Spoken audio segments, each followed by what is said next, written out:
Good morning, afternoon, or evening, everybody. Welcome to the 36th Annual Pan-Autumn Conference. We open this time together knowing that this moment is tender, it is full of memories, laments, and griefs over the past and the present.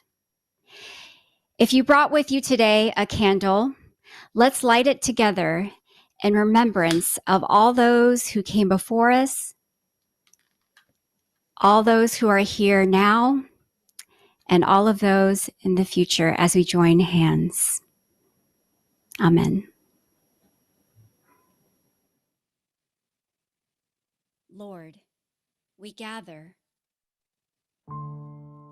We gather to boycott the Oppression Olympics, to become enfleshed and embodied, to be intimate and known, replenished and renewed. Spirit, help us. Help us strengthen our hands, hands that give to each other, hold one another, organize and act together, and catch each other when we fall. Nobody knows the trouble I've seen. Nobody knows my sorrow. Nobody knows the trouble I've seen. Glory, hallelujah.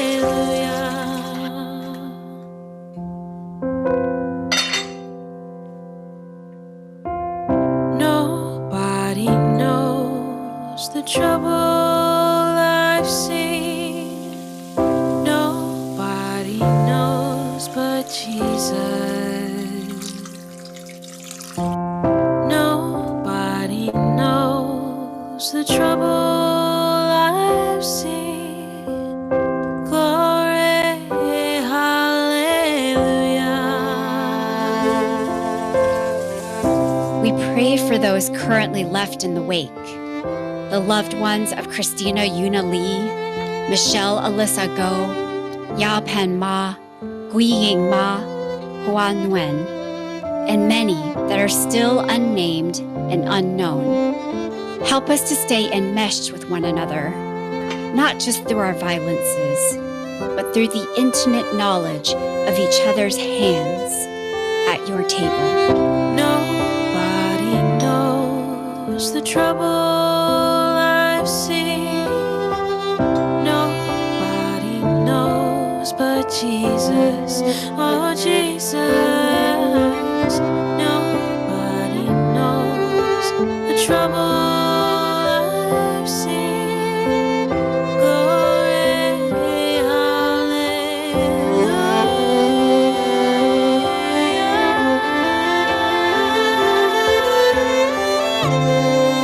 Lord, we remember how Los Angeles burned. Guns were drawn in Koreatown as ashes settled on South Central and Beverly Hills watched from the safety of their mansions. We can hear the gunshot at the liquor store that broke open a chasm we are still trying to bridge today. Oh God, remember 92.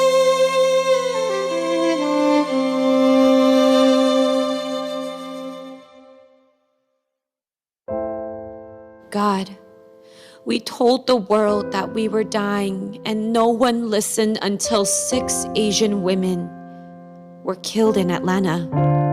We wept as the media butchered their names and the church shamed their work. The world already forgot about our dying, but we remember.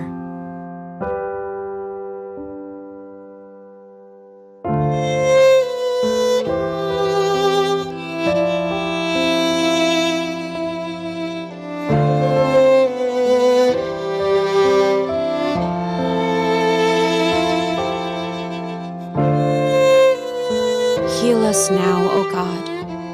Replenish our weary bodies. Our legacy will be the way we spread the table, not the way we died. Amen.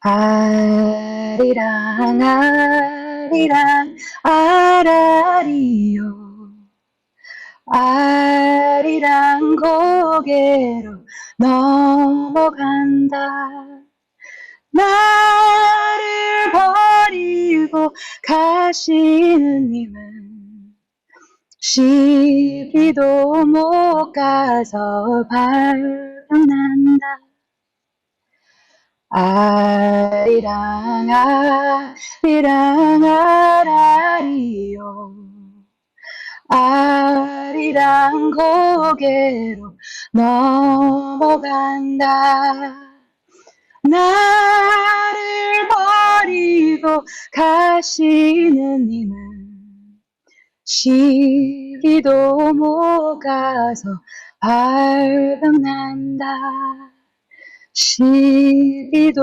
못 가서 발각난다. I want to welcome you to this evening's panel on cross-racial solidarity in times like these. We will be hearing from four different panelists, and they're going to speak in alphabetical order. And after each of them reflects on the theme, we will have a chance to have conversations about what they said. And we have chat hosts who will be monitoring the chat for us. So we will be harvesting questions, and you're welcome to post questions in the chat as we go along. Our first speaker tonight is Reverend Sandhya Jha of Fear Without Consulting. She is the founder and former executive director of the Oakland Peace Center. She is an ordained pastor of the Christian Church Disciples of Christ, has a master's degree in public policy, and provides anti-oppression, cultural humility, and diversity, equity, and inclusion consulting and coaching for companies, higher education institutions, nonprofits, and faith organizations. She's the author of 5 books. First, Liberating Love, 365 Love Notes from God. Second, Transforming Communities, How People Like You Are Healing Their Neighborhoods. Third, Room at the Table, The Struggle for Dignity and Equality in Disciples' History. Fourth, Pre-Post-Racial America, Spiritual Stories from the Front Lines, and Traveling with Our Ancestors, Advent Devotional. Sandhya, welcome to the panel tonight. Thanks so much. I was hoping to focus for my time with you all on cross-racial community. And I think a lot about community in very lofty terms. I talk a lot about beloved community, and a term that Martin Luther King popularized. And when First Christian Church of Oakland, where I was the pastor, was launching the Oakland Peace Center, turning our building into a collective for 40 different organizations, we spent a lot of time talking about the power of peace in very deep, very theological terms. There was a member of the church, though, her name is Sean. She was living under a bridge near the church, and she lived in her own version of community. And I remember her coming into church one Sunday.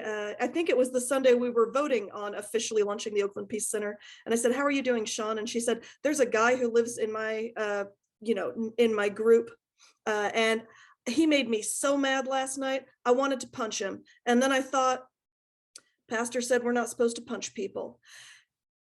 And for me, it was this reminder that for all of the abstract conversations we have about creating community and creating peace and creating cross-racial solidarity, sometimes it's necessary to think of it in very practical terms, because the people that we're trying to build community with are living very practical applications of these very lofty visions. Sometimes something as simple as, right, I need to not punch this person even though I really want to, is one of the most powerful manifestations that I think the Oakland Peace Center ever created of peace. So I've been spending a lot of time thinking through the logistics of cross-racial solidarity. One of the things that has been showing up a lot in my work with the organizations who want to do anti-racism work is they keep asking me, and these are multiracial organizations, how do we argue well? Teach us how to argue well. Teach us how to not panic when we disagree.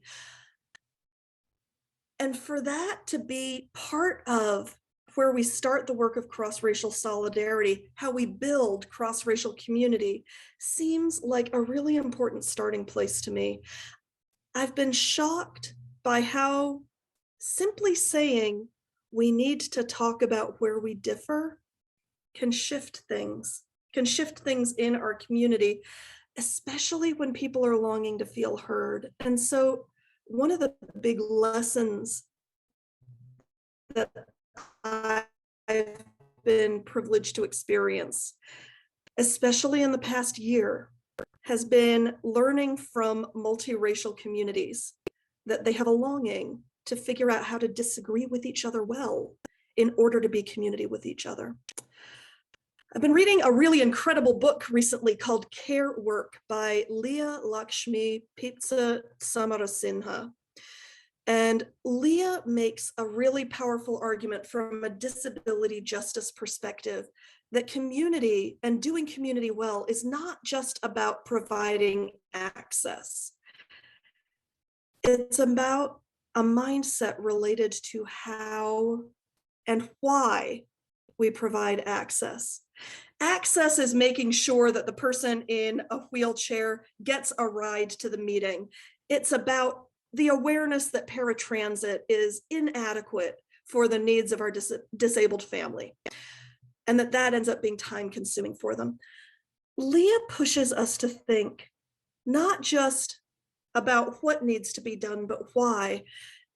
And they point out that why we provide access isn't just so that disabled people can be there. It's not even so we get the benefit of their vision and wisdom once they're in the room. The trip together in the car itself is part of the work. It's important. It's a gift to the person who's doing the driving. This different way of approaching cross-racial and cross-cultural and cross-disability solidarity strikes me as a really important one in my own journey, to recognize that the time I am spending with folks isn't just about getting them to the meeting. It's about the gift I receive on the journey to the meeting. Some of you may have heard about the Segurate Land Trust. It is an Indigenous women-led collective in Oakland, California, in Ohlone land, that was founded by Ohlone women as a rematriation project to invite everybody in the Bay Area to pay our land tax to the Indigenous women so that they can begin the process of buying back land and returning it to its natural state. We've got a major problem of homelessness that is directly related to gentrification on Ohlone land, also known as Oakland. There's a lot of animosity between the people who own and occupy that land and the people who are unsheltered. There are inadequate programs being provided to meet the needs of the people living on the street. And recently, Karina Gould, the founder of the Segurate Land Trust, said, "We're out of relationship with the land. There's so much that could be healed if we healed our relationship to the land." And as I think about cross-racial solidarity and cross-racial community building, I find myself getting pushed by Karina to think about what it means for the land to be a community member. There's one more thing that I've been thinking a lot about in relationship to building powerful cross-racial community for the sake of the work of justice. And that's the work of grief. One of my favorite activists in Oakland is Malkia Cyril. Malkia is a child of the Black Panther movement, a community builder, somebody who has done immense amounts of work around civil rights related to digital privacy for Black people. And recently, Malkia started doing a lot of work related to the role of grief in movement building. They talk about the 4 steps of grief for movement builders. They talk about how the first step is to feel the loss fully. And I feel like Pan Autumn has done a lot of work around helping us to feel our losses fully as part of integrating our own Asian women and gender non-binary identities into our work. The second step Malkia talks about is finding solace and comfort, giving ourselves permission to be taken care of. The third step in grief and movement work is to find inspiration, to give ourselves permission to connect, to see those who have survived and find encouragement from them, and also to find the people who have channeled their grief into transformative work. The fourth step they talk about is taking action from this place of grounded grief. So not chasing this elusive idea of healing and being healed in order to do the work, but recognizing that our grief, when it's a grounded part of our identity, can actually shape the work we do. The reason I find what Malkia is talking about so important to our theme for Pan Autumn this year is they're reminding us that grief is not a solitary practice, that grief is something we do with and for each other, and that it's actually a foundation of the best of our revolutionary and radical work. I used to be very, very well known for very policy-oriented political campaigns. I started out in the political arena. I worked in Congress. I worked for a national lobbying organization. And it's strange and beautiful to discover that 25 years into my organizing work, I'm settling into how do we argue well with each other? How do we value the gifts of people in our community that we have been told are a burden or an obligation? How do we heal our relationship to the land as a means of healing our relationship to each other? How do we learn to grieve and make that a foundation of our work together? I actually think that the fruits of that are going to be even more radical, even more beautiful, maybe even more revolutionary than any of the work I did during my years in Washington, D.C. But if they're not, I find myself thinking about the fact that the theme for Pan Autumn this year is about cross-racial solidarity.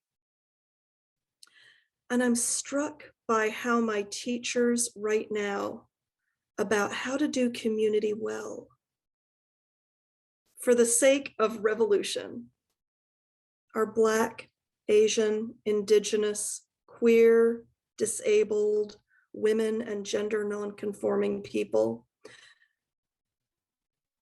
and multiracial groups who want to figure out how to argue better. So I don't have as many answers about cross-racial solidarity as I used to, but I have an awful lot more teachers who are cross-racial and who are helping each other figure it out together. And in many ways, I learned how to do that by being involved in Pan Autumn for the past 10 years. And so that makes me feel like I might be on the right track. Thank you, Shonda. That was wonderful. It's a really great starting point for us to think about what we're going to be talking about tonight. Our next panelist is Michelle Gonzalez Maldonado, who is Dean of the College of Arts and Sciences at the University of Scranton. Prior to her arrival at Scranton, she was professor of religious studies and assistant provost of undergraduate education at the University of Miami, where she developed and supported academic initiatives for historically underrepresented and first-generation students. She is the author of 8 books, including Afro-Cuban Theology, Religion, Race, Culture, and Identity, also Shopping, Christian Explorations of Daily Living, and A Critical Introduction to Religion in the Americas, Bridging the Liberation Theology and Religious Studies Divide. Welcome, Michelle.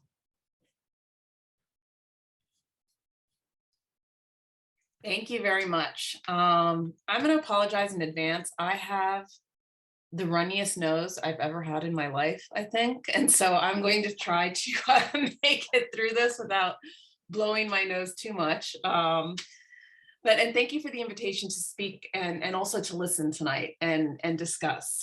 So almost 2 years ago, I moved from Miami, Florida to Scranton, Pennsylvania, when I accepted the position as Dean of the College of Arts and Sciences at the University of Scranton.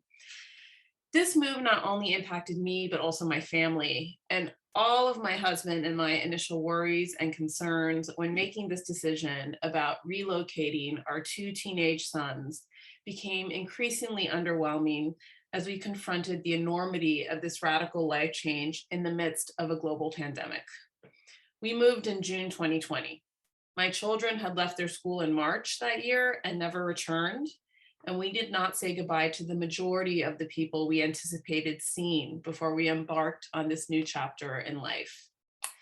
So starting over in a city where you know absolutely no one during a pandemic really forces you to contemplate relationships. For the 4 of us, having to whittle down our in-person goodbyes to a handful of people and then arrive at a new part of the country where individuals were in isolations, meetings and classes were conducted over Zoom, and sporting events were canceled, which was very devastating to my 2 sons who are soccer players, was utterly disorienting. And perhaps this was a blessing in disguise, for the transition occurred when our everyday life had and continues to have such a surreal tone. So that displacement from the ordinary almost made the newness welcome. We also moved from one of the most diverse cities in the United States, where Spanish was part of our everyday life, and our neighborhood was 85% Latinx, to a township in Pennsylvania that is less than 1% Latinx. And I actually don't believe that because I haven't found the other Latinos that live here besides us, but maybe they're somewhere. And a school district, which is roughly 3% Latinx. And while individuals constantly ask us about how the change in weather has impacted us, it is this shift in the racial and ethnic contours of our everyday lives and my professional life that have been the most difficult. You can buy a coat and boots for the weather, but nothing you purchase can protect you from the coldness of being radically minoritized overnight by a predominantly white population. I am a systematic theologian, a university administrator, a mother, and a wife. I'm also a light-skinned Cuban American with very strong commitments to anti-racism work and historically underrepresented students in higher education. And it is through those lenses that I would like to reflect on cross-racial solidarity through the category of friendship and a theological lens. Our friendships reveal who we are as human beings created in the image of God and how we build community with each other in the midst of and not despite our diversity. As Cuban-American theologian Roberto Goizueta reminds us, this is best captured in the Spanish word for we, which is nosotros, which literally translates to we others, revealing the tension of the unity and difference that creates the we of community. Our friendships, in fact, all our relationships, define who we claim to be, and also how others define us in ways beyond our control. This is a relational understanding of the human, whose communal identity comes prior to the individual. And it is in recognizing this complexity that I would like to explore a theological approach to cross-racial solidarity and friendship as a model for approaching difference and inclusion within our contemporary world. You know, we live in a world where the very nature of the friend has become radically transformed. I feel like I'm going to sound very old for the next minute or two, so just bear with me for the younger folks on this Zoom. I could easily blame Facebook as the culprit, and in fact, I will in part. However, it goes beyond that. Facebook and other social media outlets have radically redefined how we understand friendship and the boundaries of personal and public lives. For young people who have grown up within this reality, they have no concept of a world where one's everyday life is not available for public consumption. They also exist within a reality where someone who is called or considered a friend can be an individual with whom you have never held a private conversation or you have never met in person. Personal intimacy, an aspect that is definitive for me of friendship, is no longer on the table. And yet, ironically, intimacy, broadly conceived, has become a part of our everyday lives. Through social media, we are given a window into every aspect of individuals' lives, from the most mundane moments to those transformative milestones that mark their journeys. Social media also broadens our aspect to peoples, groups, and lifestyles that are radically different from our own. It allows us to share in those intimate moments of our lives with family members and friends, and here I'm using the more traditional sense of the word, who are separated by physical distance and maintain those relationships. I mean, that was clearly revealed to us during the pandemic, and I saw this concretely in the ways my family has been able to sustain relationships after our move. I must admit to you that I find this intimacy problematic when it is exposed by a stranger. Perhaps, I mean, I know I'm dating myself, there's no perhaps, but I find the manner in which individuals open up their private lives to the public in ways that I wouldn't even to a personal friend, a little disturbing at times. But perhaps my definition of friend is outdated. I hope that's not the case. I also think it's because I'm a little too Catholic sometimes, but maybe we can get into that and how that leads into that baggage. So cross-racial solidarity and friendship must be grounded in theological anthropology. And here I want to return to some insights from Latino and Latina theology. The starting point of Latino and Latina theologies is the shared life of Latinx communities. This emphasis on the communal Latinx experience does not negate the diversity of the Latinx communities or undermine the theocentric nature of theological anthropology. Instead, the diversity and racial ethnic mixture that constitutes the Latino and Latino population in the US becomes the springboard for discussions of the nature of the human. So as I mentioned earlier, the Spanish word nosotros, we or we others, is fundamental within Latino theological anthropology. This we otherness of we is reflective of how Latinos understand themselves and those who they embrace into the we of their families and communities. Latinos and Latinas understand the individual as always constituted by the community and the relationships that define their identity and their lives. And I was always really struck by that when you think of, my husband's from Guatemala, and his last name is Maldonado Solorzano. So his last name is his father's and his mother's name, right? So, I mean, it makes like forget his license. It's, because then he has a middle name, but the point is, even when you think about how folks name themselves, do you know what I mean? And that you not only carry, in so many Latin American countries, you carry not only your father's last name, but your mother's last name, right? As part of your legal name.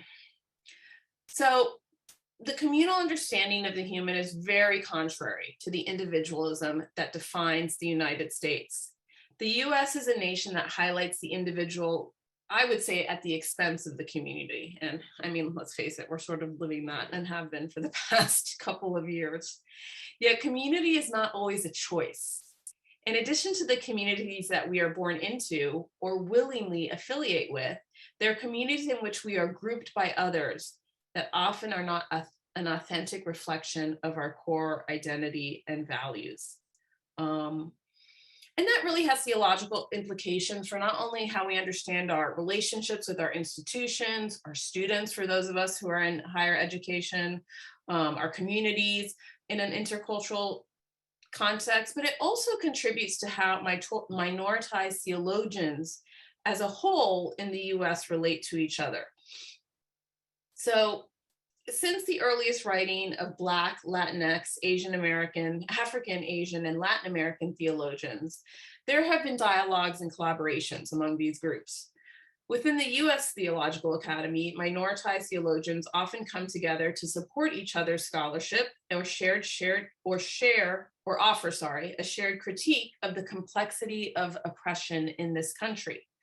Taken as a whole, their collaborative efforts demonstrate the complex ways in which racism and ethnic prejudice shape the communities they represent in their theologies.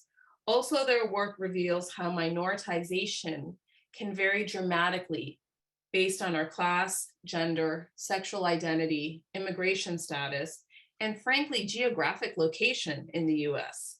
So being a Cuban American in Miami is radically different from being a Guatemalan American in LA or a Puerto Rican on the island.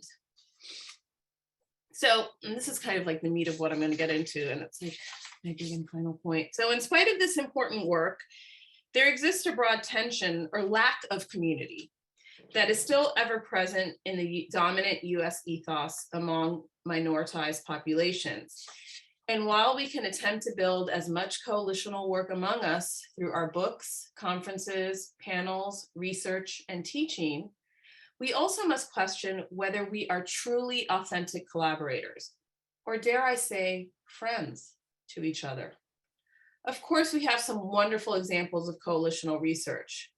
However, it cannot end at one volume, one panel at the American Academy of Religion, or one conference. And in these contexts, too often the category of race dominates the conversation. We need to start thinking about language, culture, and ethnicity and immigration status in the same way we speak about race.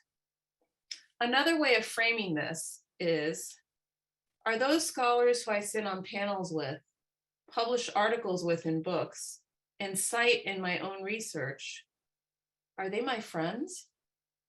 If I do not consider them a personal friend, am I, as a scholar, called to treat them in a friendly manner?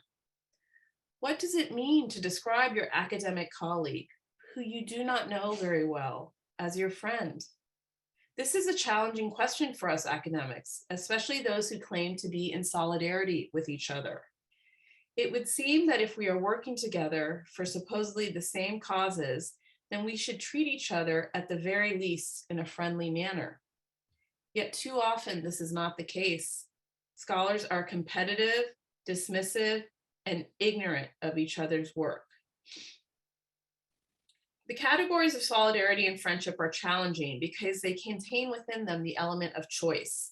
I cannot choose not to be a Latina in spite of the fact that I more comfortably identify as Cuban American. These racial and cultural markers are not things we can discard. Your friends, however, can enter into and out of your life. It is because of this that I find the category of friendship powerful for minoritized theologians. We often assume that because we are in a solidarity with the communities that we as academics embody, that we will naturally get along with each other. No, that's not always the case. Similarly, we are often shocked when we assume a colleague who was our friend acts in a manner that is dismissive or spiteful. I suspect that the challenge of choice is that it forces us to be more explicit about the types of communities we want to create. And here I'm not speaking about personal friendship, but almost a professional friendship. In the end, only you know who your friends are. And while the word friend has become something we use rather loosely, those individuals who we consider our close friends still continue to be embodied people with whom we shared our lives. And that's like my Catholic sacramentalism, right? Jumping in there. They're the people that we trust. In a world where we appear to become more divided by the day on socio-political, historical, and intellectual issues, the categories of friendship and solidarity offer one avenue for approaching the complexity of human relationships, the diversity of the human community, and the ability to negotiate relationships with the diversity of individuals who form our community of kinship and compassion. Thank you very much, and thank you to the Spirit for having my nose behave during these last 15 minutes or so. Thank you, Michelle. That was a wonderful discourse on friendship, which in some ways has been part of the mission of Pan Autumn for 35 years. We have a lot of diversity even in our own Asian American and Pacific Asian communities, and to try to create those kinds of friendships as lifelong trajectories of our own careers has been part of the task that some of us have been up to. So thank you for that. And our next speaker will be Dr. Beverly Mitchell. Let me pull up her bio. She is professor of systematic theology and church history at Wesley Theological Seminary in Washington, D.C., and is the author of numerous articles and lectures related to human dignity and white supremacy. And she's the author of 2 books, Black Abolitionism, The Quest for Human Dignity, and Plantations and Death Camps, Religion, Ideology, and Human Dignity. She is currently working on a manuscript in which she deconstructs the ideology of white supremacy and examines the ways structural racism perpetuates racial inequality through housing discrimination in African American communities. Welcome, Beverly. Thank you so very much, and I am really privileged to be part of the conversation, and I've already been richly blessed. What I wanted to do is to reflect on the ideology of white supremacy as our common enemy and cross-racial solidarity as our common hope. When I reflect on the recent experiences of those of Asian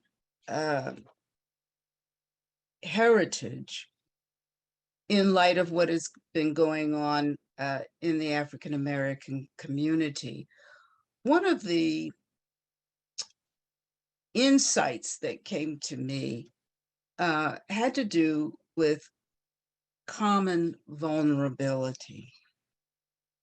And with the challenging events of the last couple of years, I've noticed that we have had our eyes open to things that have been hidden in plain sight.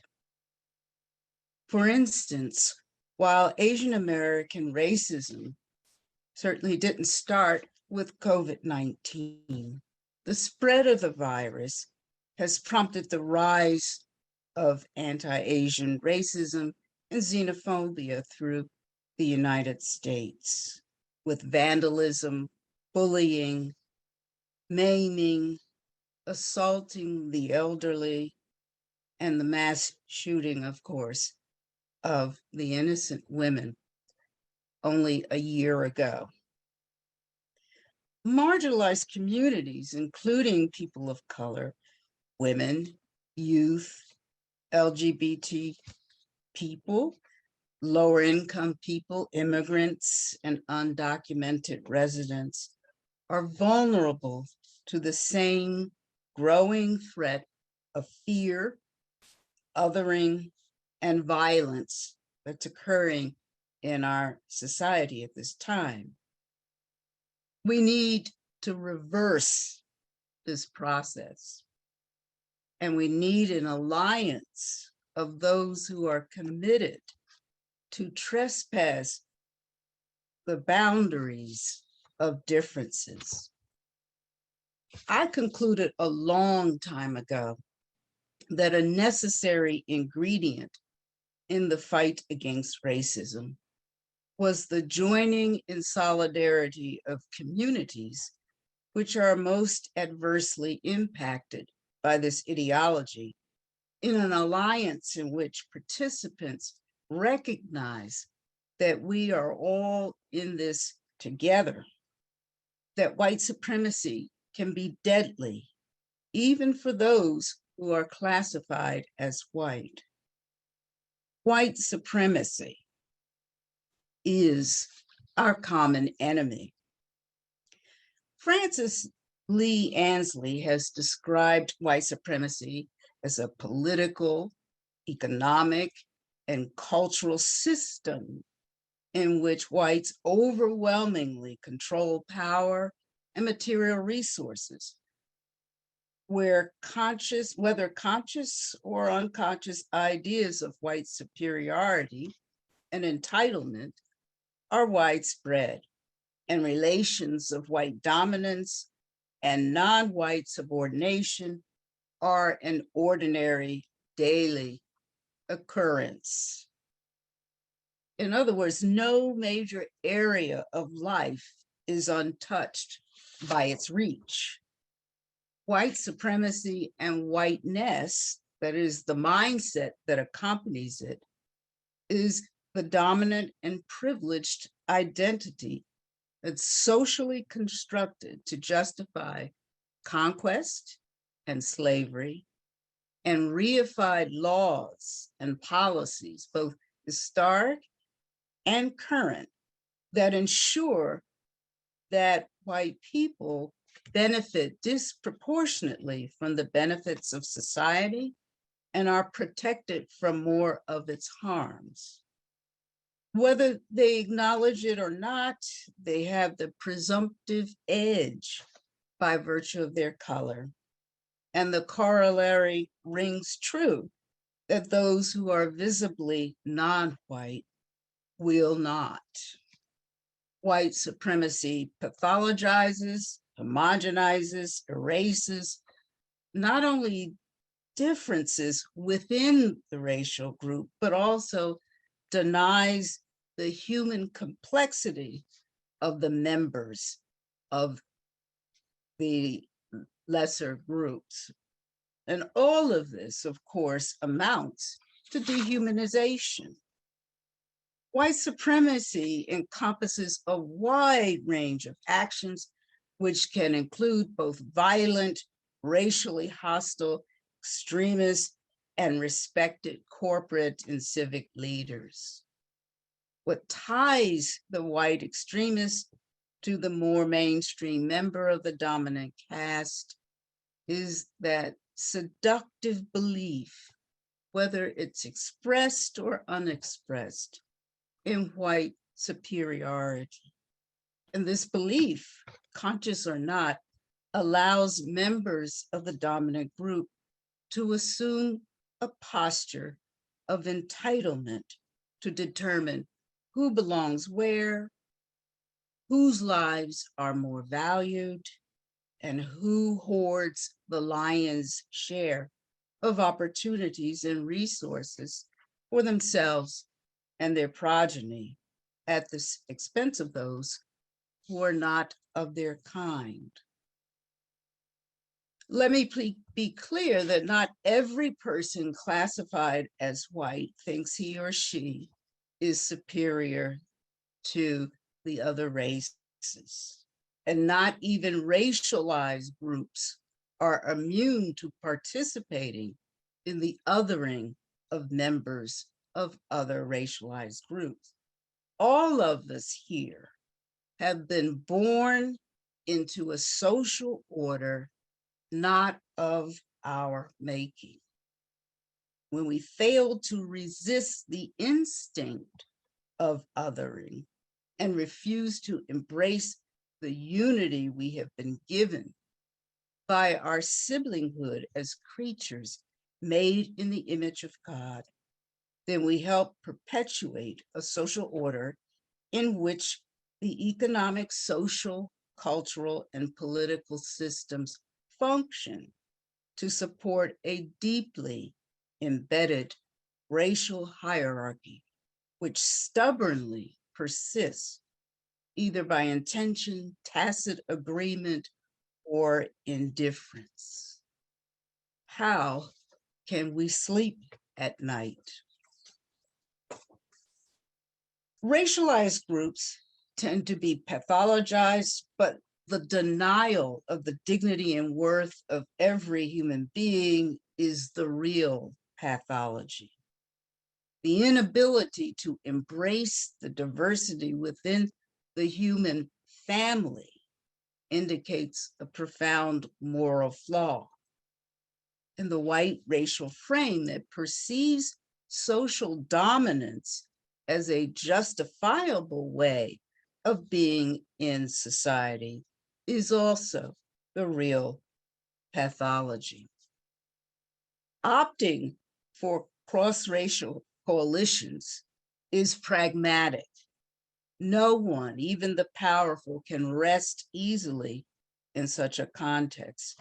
So these mindless, misinformed, ignorant assaults upon our Asian brothers and sisters are a reminder that no group is safe or immune. We need each other.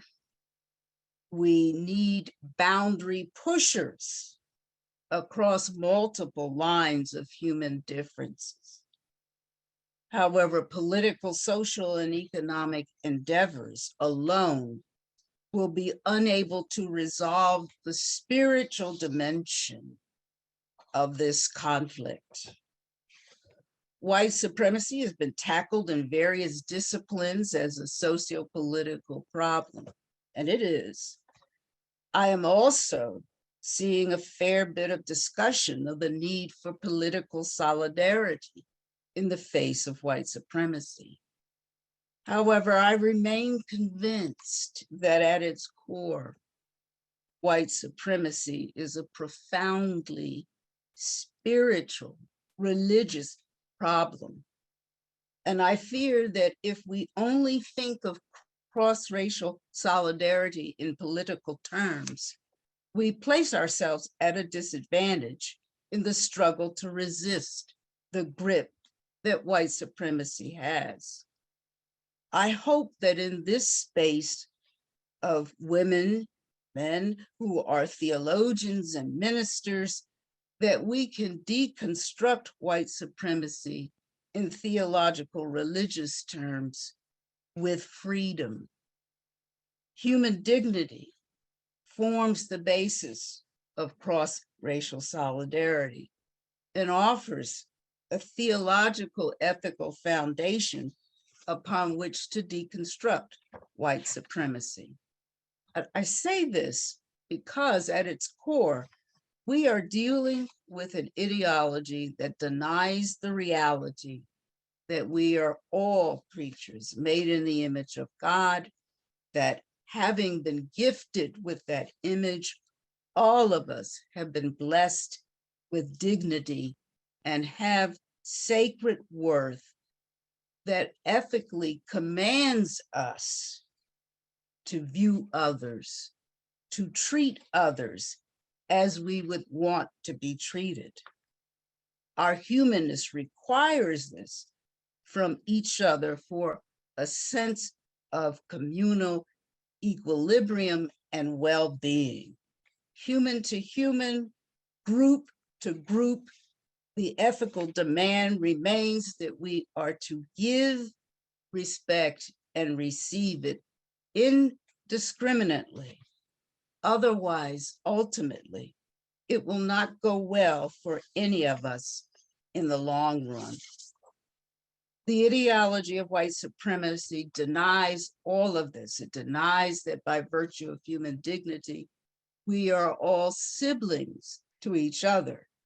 It sets one race above all others. It claims for itself a monopoly of access to power and the means of what makes for human flourishing on the one hand, and on the other, it goes to great lengths to deny these things to those arbitrarily classified as lesser beings within the racial hierarchy. White supremacy fosters godlike pretensions in the heart and the mind of the ones who cling to it. And some of our brothers and sisters are clinging to it for dear life.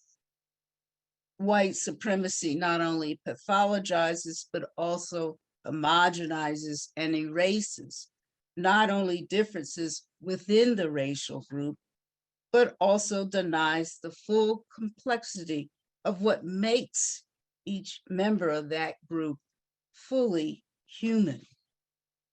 White supremacy characterizes the perceived racial differences in a way that's always viewed as innate, immutable, deficient, inferior, and undesirable. So where's the hope?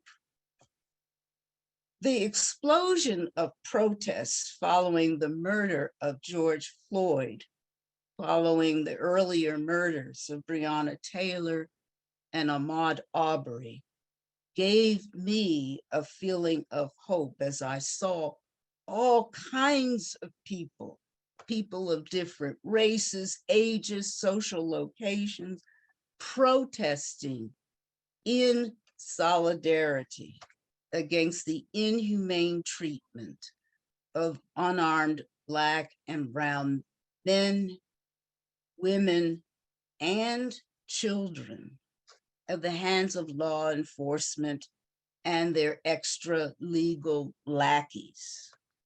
It was a moment when many seemed to recognize that we are all in this together. And I took heart in that. And I rejoice now at the prospect of participating in this and other opportunities to cultivate solidarity across racial lines. White supremacy is part of this nation's DNA. It is how we have operated historically and contemporarily. Our task together is to reverse this process. Solidarity across boundaries of exclusion are an important way to do that. Gatherings like this make us part of the solution, not the problem. And that too gives me hope. Thank you.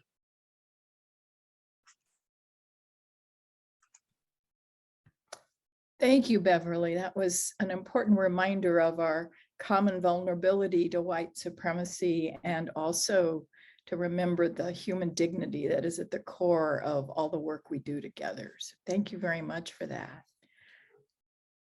And our final panelist is JuneHee Yoon, who is visiting assistant professor of theological ethics and a Louisville Institute postdoctoral fellow at United Lutheran Seminary in Philadelphia. And she is also a United Methodist clergy person pastoring in Waterloo Village, at the Waterloo Village United Methodist Church in Stanhope, New Jersey. Her research focuses on subjugated knowledge mined from experiences of the marginalized, using a methodology informed by feminist liberational and queer theological perspectives. She criticizes, reconstructs, and theorizes existing Christian ethical norms and church practices for the liberation of the marginalized. Her work, Envisioning Home with Queer Holiness at the Core, a case study of Korean American Christian communities, imagines a community where such liberating Christian norms and practices can take place. Welcome, JuneHee. Thank you, Dr. Brock. I will share my screen before I start, before I forget. First, I would like to express my gratitude for inviting me to this timely discussion about cross-racial solidarity. It is great honor and privilege to share my reflection with Asian American theologians and pastors in ministry who taught me how embodied theologies can be lived out within one's life and can also transform communities where we live. For more than a decade, I learned such a wisdom immensely from the Panadim community. I'm deeply grateful for Panadim's continuous effort to bring changes in our society through their scholarly work and ministry. Our theme today, cross-racial solidarity at times like this, may give us pause to think every word in this phrase seems to be heavy. At times like this, specifically brings our attention, and it is heartbreaking. Witnessing all the violence in global scale and within our own communities.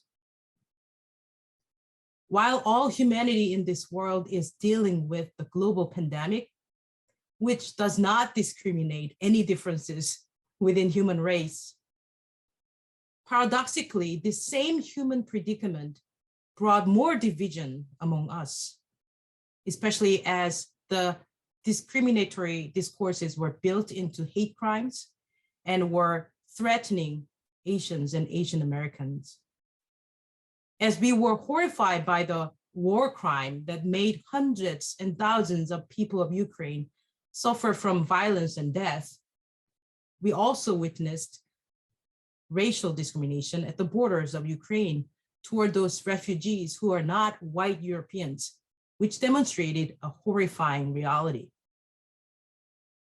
While we are trying to understand all of these stories, we were recently informed of extremely disturbing news that 7-day-old South Asian baby girl was killed by her own father because he was obsessed with having a male child. A 67-year-old Asian American woman was brutally beaten by another man of color in front of her apartment in Yonkers, New York.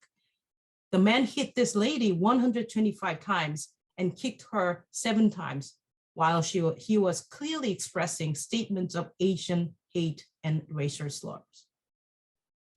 All of these stories were from news that occurred within the last 2 weeks.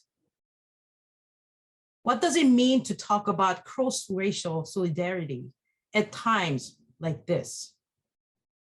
This question brings us tears and deep heaviness in our heart. However, I would like to delve into this question so that we can start our lively discussion and fruitful conversation throughout our 3 days of conference together.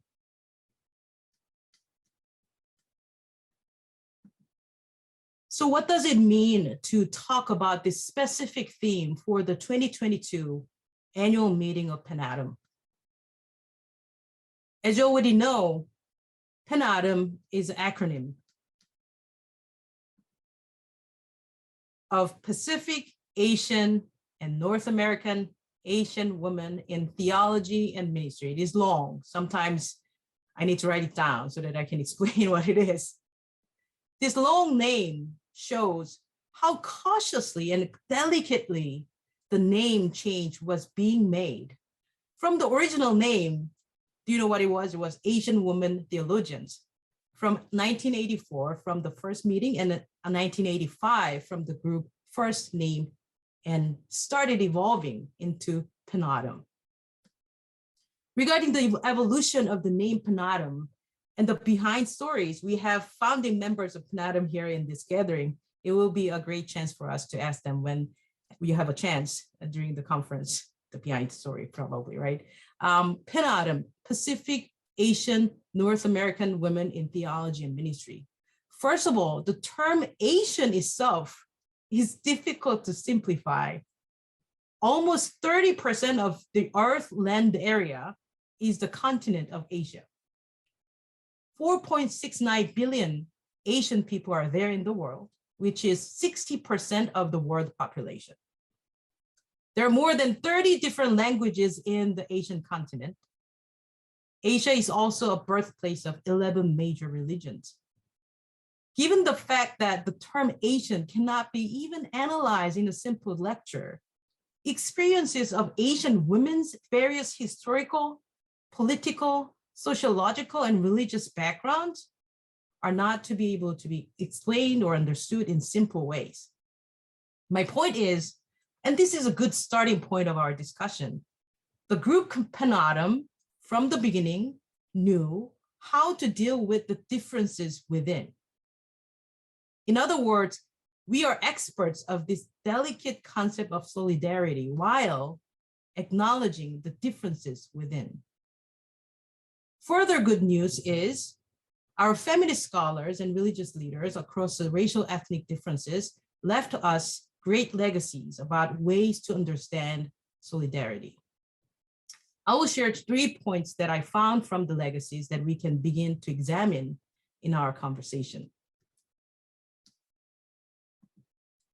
The first point I find is we need to be prepared to be in solidarity with each other's pain and struggle. This is from an article written in 1991. While feminist theologians were deliberating on differences within the feminist group, specifically in Women and Religion section at the annual meeting of the American Academy of Religion, the article titled Appropriation, Reciprocity in Womanist Mujerista Feminist Work. In that article, Kwak Pil-lan writes, with other womanist Mujerista feminist theologians, she writes, as Christians, we can learn from each other or appropriate each other's work only if we are prepared to be in solidarity with their pain and struggle. I recognize this is in the theological lineage of Letty Russell's work, in Russell's term, solidarity of groaning, from her book, Human Liberation in a Feminist Perspective, written in 1974. This is a quote from my own article that helps us, our understanding of solidarity of groaning.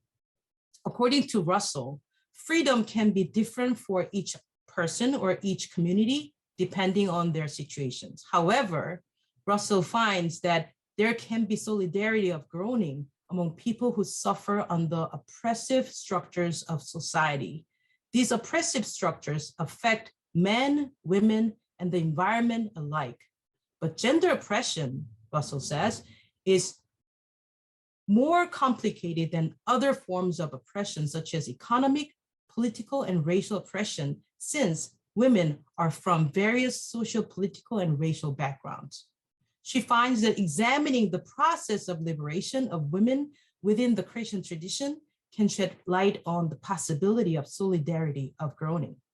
Those women who have tasted the first fruit of liberation want to challenge the mere token equality of small group of women so that they can expand this equality to every group of women as well as to all humanity and other creatures.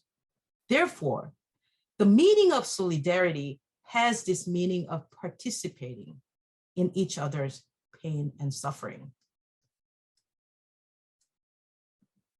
Secondly, we need to understand the interconnection among issues.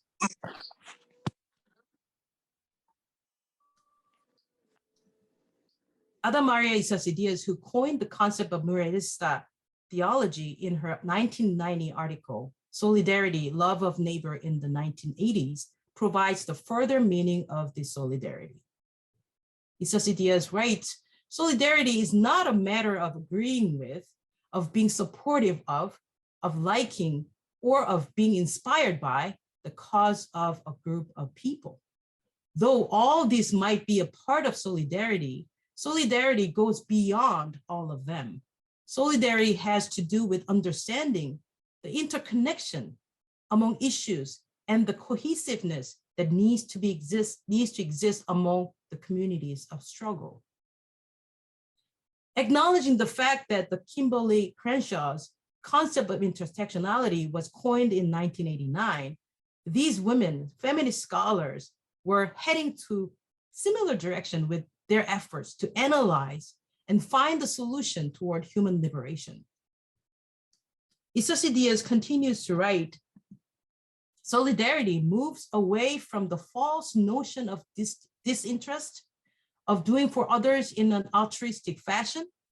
Instead, it is grounded in common responsibilities and interests, which necessarily arouse shared feelings and lead to joint action. Altruism separates one from each other, eventually creating the other. What Isasi Diaz explained is that strong connectedness to the point that you feel each other suffering, that commands you to join action. That is solidarity. Sadly, we are living in a society where some individuals in our community believe that critical race theory should not be taught in grade school. A week ago, there was presidential election in South Korea. The South Korean president-elect now is the one who is known to publicly declare that the structural sexism does not exist in Korean society. I wish. He says it is individual matters. Again, sadly enough, this is the world where we're living in. To the world like this, we're raising our voice. Everything, everyone's problem and oppressions are interconnected. We are in this together, like the way that we learned through COVID-19.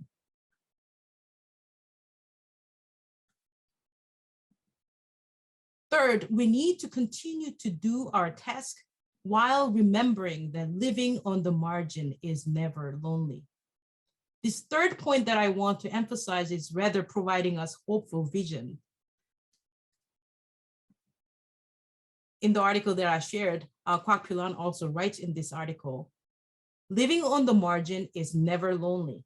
Black folk wisdom says, water finds its own way. People on the margins find each other and enjoy each other's company. This third point that I want to emphasize is about our vision for the future. In a Christian ethical term, it is vision of expanding our teleological ethics around this statement of hope.